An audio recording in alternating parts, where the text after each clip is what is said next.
ازيكم عاملين ايه؟ عايز تعمل ترند وتبقى منتشر ومعروف والناس بتشير فيديوهاتك؟ اعمل شوية حاجات بسيطة جدا، شوية تيبس كده هايلة جدا. اطلع قول كلام مخالف لكل الأعراف العلمية والتقليدية البسيطة اللي كل العامة تعرفها.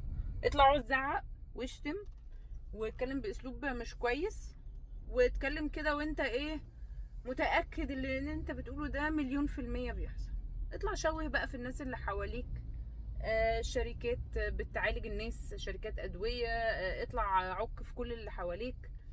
اطلع برر بحاجات انه بيحقنوا فراخ وبيحقنوا لحوم وبيعملوا الكلام الفاضي ده. اطلع قول ان كل حاجة مرشوشة، ادي حتة صح على حتة غلط، وانت هتبقى ترند. وافضل بقى كرر الكلام ده، وافضل بقى ايه، الناس عشان في برامج معينة عايزين يعلوا ريتش عندهم فيقوموا جايبينك، وتفضل انت بقى ايه، بتعلى بالموضوع ده. طيب هل كل الناس بتعمل كده؟ ما اعتقدش. لكن في ناس معرفش دول بيبقوا ايه بصراحة. يعني هل كان الناس دي عندها حاجة نفسية، تعبانين عشان اتفصل من الشغل بتاعه؟ ما اعرفش ايه المبرر، بس ايا كان مبرر الشخص. انا دلوقتي لو انا بشتغل وفي نتائج بتيجي من الناس وبيتقال عليا كلام كويس، انا عندي مثلا، يعني الحمد لله نشكر ربنا، انا ما عنديش فولورز فظاع على السوشيال ميديا. انا بعمل فيديوهات وبعمل كل حاجه، بس انا ما عنديش فولورز فظيعه ومش ده التارجت بتاعي بصراحه. ولما بعمل فيديوهات ببقى اولا عايزه افيد الناس وعايزه اعرفهم انا بعمل ايه، عشان لو انت محتاج مساعده يبقى انا موجوده. طيب ايه اكتر عدد بيجيلي في العياده؟ في نسبه من السوشيال ميديا، بس دي صدقوني يعني من 10 ل 15%. النسبة الباقية word of mouth. يعني ده جه او دي جت، مشينا مع بعض، لقوا نتائج، اتعلمنا تغذية صح، فهمنا ننزل ازاي، ومبسوطين.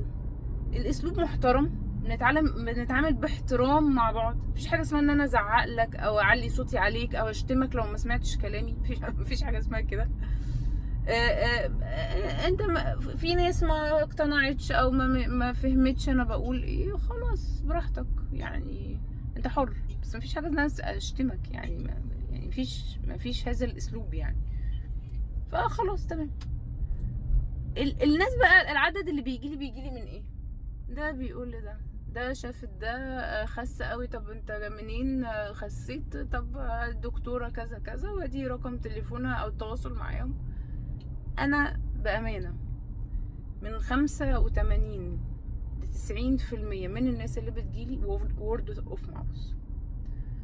فموضوع مش مستاهل الفولورز الكتير، وده مش التارجت بتاعي. انا فعلا عدد عندي مش فظيع.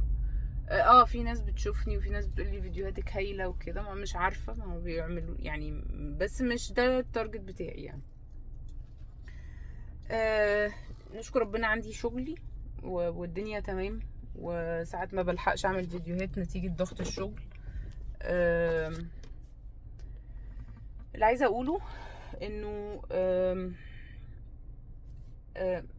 مش اي حاجة تطلع تصدقها. انت حر، يعني انت شايف انه دي حاجة كويسة وصح وامشي عليها وجرب. بس صاحب المقولات بتاعته هو تعب وما قدرش جسمه يستحمل، ويعني انتهت حياته وعليه جدالات كتير.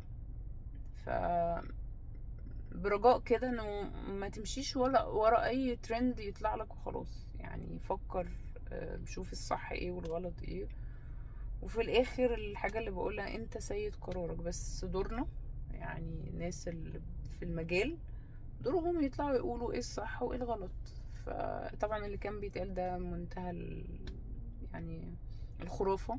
مفيش حاجة اسمها ما تشربش مية، مفيش حاجة اسمها يعني ما تاكلش فراخ ولا بيض ولا خضار ولا فاكهة، وخد المعلبات وخد النوتيلا. لا انا مش يعني انا مش جايه ابسطك، يعني انا جايه اقول لك انه ايه الصح وايه الغلط. فلو ده التارجت بتاعك، آم، مش عند الدكاتره الصح او مش عند الاخصائيين اللي بيمشوا صح. يعني وبتمنى من الناس ان ما يكونش هدف اي حاجه بيعملوها هو الترند، يعني حرام بجد يعني. يعني نشكر ربنا كل حاجة ماشية كويس من غير ما بطلع أقول اختلافات فظيعة عن الناس اللي حواليا. أنا بقول من تجارب ومن اللي بنتعلم. احنا بنروح نحضر كلنا مؤتمرات، دكاترة كتير حوالينا، بنروح نتعلم من بعض وبنسمع بعض واحنا قاعدين في عشاء لطيف، بنتكلم وبنحكي.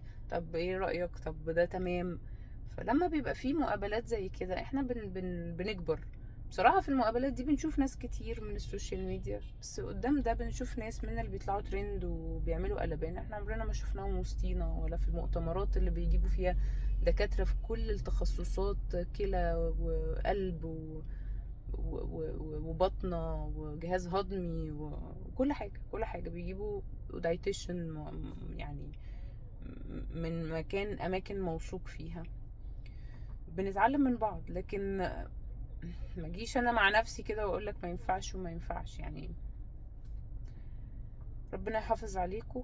خلي بالكم من نفسكم، انتوا مهمين وحياتك مهمة. وخلي بالك انه اي حاجة انت بتعملها بتأثر في بيتك وفي ولادك. ميرسي ليكم.